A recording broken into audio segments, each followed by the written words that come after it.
আসসালামু আলাইকুম, সবাই কেমন আছেন? আলহামদুলিল্লাহ আমি ভালো আছি। আজকে আমি তৈরি করে নেব গরুর মাংস দিয়ে বিরিয়ানি। সাদা মাঠা একেবারে ঘরোয়া মশলায় আমি এই বিরিয়ানিটা তৈরি করে নিয়েছি। এটা খেতে কিন্তু ভীষণ মজার হয়।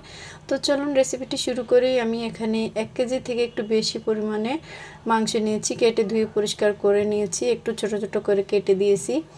আর এখানে দিয়ে দিলাম বেশ কিছু পেঁয়াজ কুচি, কাঁচামরিচ দিয়ে দিয়েছি ব্লেন্ড করে, আর দিয়ে দিয়েছি আদা বাটা, রসুন বাটা, পেঁয়াজ বাটা, টমেটো, আর দিয়ে দিয়েছি এখানে বাদাম বাটা, গরম মশলা গুঁড়া, ধনিয়া গুঁড়া, জিরার গুঁড়া, মরিচের গুঁড়া, আর টক দই দিয়ে দিয়েছি 1 কাপ, আর দিয়ে দিয়েছি একটুখানি বিরিয়ানি মশলা।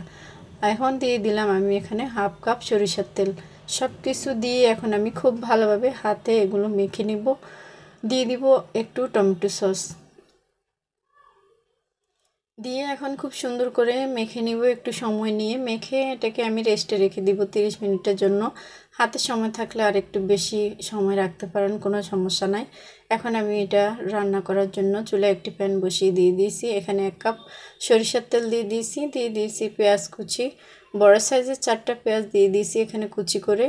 এখন আমি পেঁয়াজগুলো একটু লাল লাল করে ভেজে নিব। আর এটা সরিষার তেল দিয়ে রান্না করলে কিন্তু অনেক বেশি মজার হয়। তো আমি এখন ম্যারিনেট করে রাখা মাংসগুলো দিয়ে দিব। মাংস দিয়ে এখন আমি খুব সুন্দর করে একটু নেড়ে ছেড়ে দিব।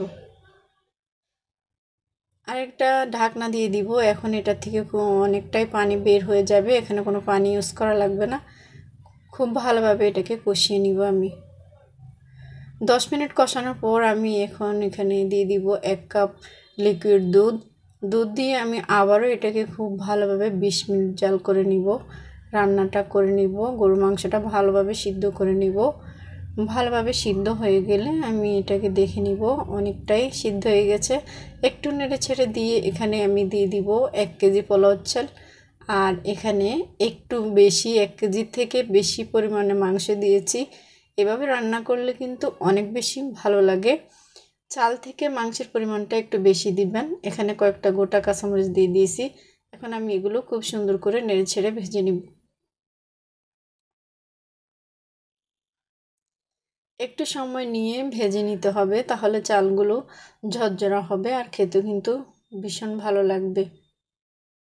তো আমার এখানে ভাজা হয়ে গেছে চাল। দিয়ে দিব আমি এখানে 1 কাপ লিকুইড দুধ দিয়ে আমি এখন এখানে পরিমাণ মতো পানি দিয়ে দিব। আর যতটুকু আপনাদের পানি লাগবে ততটুকু দিয়ে দিবেন। এখন আমি দিয়ে দিব পেঁয়াজ বেরেস্তা, আর দিয়ে দিব এখানে 2 চা চামচ ঘি। এখানে ঘি কম বেশি দেওয়া যেতে পারে। দিয়ে দিব স্বাদের জন্য কিছুটা চিনি।